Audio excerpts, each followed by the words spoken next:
Hi hello guys welcome back to my channel. ఈరోజు మనందరికీ ఎంతో హెల్తీ రెసిపీ అయిన రాగి జావ గురించి మీ అందరికీ చెప్పబోతున్నాను. ఫస్ట్ ఆఫ్ ఆల్ దీన్ని రెడీ చేయడానికి ఒక 4 టేబుల్ స్పూన్స్ రాగి పౌడర్ని తీసుకొని వాటర్లో మిక్స్ చేసి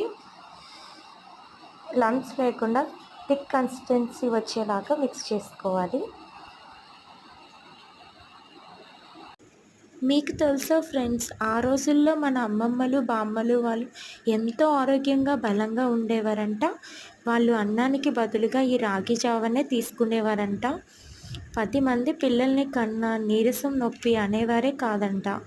వాళ్ళు అంత స్ట్రాంగ్గా ఉండడానికి రోజు ఈ రాగి జావే కారణమండి.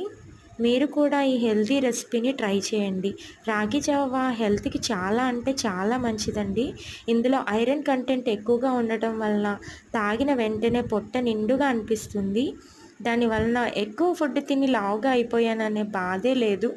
ఈజీగా వెయిట్ మేనేజ్మెంట్ అయిపోతుంది. హ్యాపీగా కడుపు నిండిపోతుందండి. ఈ హెల్తీ రెసిపీని మీరు కూడా ట్రై చేసి ఎలా అనిపించిందో కామెంట్లో చెప్పండి.